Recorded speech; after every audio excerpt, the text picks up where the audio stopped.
কবরের প্রথম রাত দুনিয়ার জিন্দেগিতে দুনিয়াবি চিন্তা কিছু সময়ের জন্য বাদ দিয়া বড় ভয়াবহ হুজুরের রাত কথাগুলো হচ্ছে শোনা, কবরের প্রথম রাত। তার আখিরাতে চাইতে বড় কাজে দিবে। ভয়াবহ রাত কবরের প্রথম রাত। দুনিয়ার জিন্দেগিতে 60 বছর কোন রাত হয়েছে আপনার বাসর রাত, কোন রাত হয়েছে আপনার অসুস্থতার রাত, কোন রাত হয়েছে আপনার আনন্দের রাত, কোন রাত হয়েছে আপনার খেলা দেখার রাত।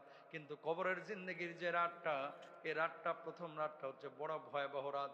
এই রাত যদি ভালোভাবে কাটায় নিতে পারেন, এই রাতটা যদি আপনি সুন্দরভাবে আল্লাহ রাব্বুল আলামিন আপনাকে জান্নাতি পরিবেশে কাটানোর তৌফিক দান করেন, গোটা আখিরাতের জিন্দেগিটা আপনার জন্য সুন্দর হয়ে যাবে। জোরে বলেন সুবহানাল্লাহ। এখন কবরের প্রথম রাতটা আপনার জন্য সুখের হবে কখন? যখন দুনিয়ার রাতগুলোকে আপনি আল্লাহর জন্য কাটাবেন। ও মুসলমান, দুনিয়ার রাতগুলো আপনি খেলা দেখে কাটায় দিচ্ছেন। ব্রাজিলের খেলার জন্য আপনি ঠিকই 3:30টায় উঠে যাইতেছেন, আর্জেন্টিনার খেলা দেখার জন্য আপনি রাত 12টায় উঠে ঠিকই বসে থাকতেছেন, পর্তুগালের খেলার জন্য, স্পেনের খেলা দেখার জন্য আপনি সারা রাত জেগে রয়েছেন। কিন্তু 364 দিন মুয়াজ্জিন সে আযান দিল ফজরের জন্য, নামাজের জন্য, আসসালাতু খায়রুম মিনান নাওম, হাইয়া আলাস সালাহ, হাইয়া আলাল ফালাহ। 364 দিনের মুয়াজ্জিনের আযান আপনার কানের মধ্যে ঢুকলো না, কিন্তু ফিক্সচার দেখে ব্রাজিলের খেলা দেখার জন্য আপনি বসে থাকলেন, আর্জেন্টিনার খেলা দেখার জন্য বসে থাকলেন। আল্লাহ রাব্বুল আলামিন কবরের প্রথম রাত কিভাবে আপনার ভালো করবেন? কথা বলেন ঠিক কিনা? এখন শত শত রাত আপনি খেলা দেখা কাটায় দিচ্ছেন। দেখেন, নামাজ কালাম তো ঠিক রাখতে হবে, নামাজের খবর নাই, জুয়াও খেলতেছে অনেক। কথা বলেন না, আছে না নাই? খেলা চলে আমেরিকায়, জুয়া খেলে জামগোড়ায়, খেলা চলে কানাডায়, জুয়া খেলে জামগোড়ায়। অনেক মানুষ বাংলাদেশে এই বিশ্বকাপকে কেন্দ্র করে জুয়া খেলতেছে।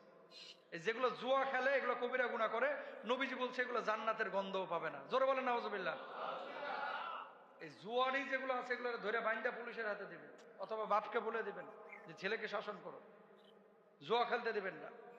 তাহলে কবরের প্রথম রাত হচ্ছে বড় ভয়াবহ রাত। এই রাতটা যদি পার পান তাহলে দেখেন ওসমান রাদিয়াল্লাহু তাআলা কি বলতেন, মা রাআইতু মানজারান কাত্তুন ইল্লা ওয়াল কবরু আফদাউ মিনহু। আমি এমন কোন দৃশ্য দেখিনি যা কবরের দৃশ্যের চাইতে অধিক ভয়াবহ।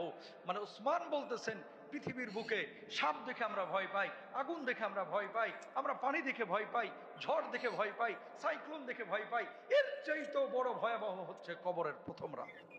আল্লাহু আকবার। আহা, এই রাতটা কেমন রাত হবে একটু কল্পনা করেন। এই যে মোবারক সাহেবকে রাখা হলো, আরেকজনকে রাখা হলো, আব্দুল করিমকে রাখা হলো, আব্দুল মজিদকে কবরে রাখা হলো, আপনাকে আমাকে রাখা হবে। প্রতিদিন আপনি রাত্রিবেলায় 9টায় ভাত খান, প্রতিদিন আপনি এসার সময় নামাজ পড়েন, প্রতি রাত আপনি রাত্রিবেলায় মোবাইল টিপেন ঘন্টার পরে ঘন্টা।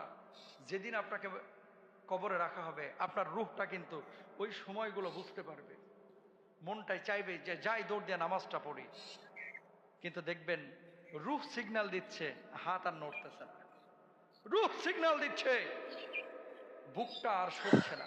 রূহ সিগন্যাল দিচ্ছে, চোখটা আর খুলছে না। রূহ সিগন্যাল দিচ্ছে, পেটের মধ্যে আর কোনো খাবার আসছে না। রূহ সিগন্যাল দিচ্ছে, কিন্তু পাটা নাড়াতে পারছে না। একটু চোখটা বন্ধ করেন, সবাই চোখটা বন্ধ করেন, একটু কল্পনা করেন যে আপনার মনে যাচ্ছে আপনি দাঁড়াবেন, দাঁড়াতে পারছেন না। আপনার মনে যাচ্ছে নামাজ পড়বেন, আপনি পারছেন না। মনে যাচ্ছে প্রচন্ড গরম, আহা আর সহ্য হচ্ছে না। দেখতে পাচ্ছেন আপনার চামড়াগুলো পচে পচে পোকা ধরে যাচ্ছে, আপনার গোশত খুলে যাচ্ছে, আপনার মাথাটা ফেটে যাচ্ছে, মগজগুলো বের হয়ে যাচ্ছে, আর পোকাগুলো এসে আপনার দেহটাকে ভক্ষণ করতেছে। আহ, সে সময় আপনার অবস্থাটা কি হবে?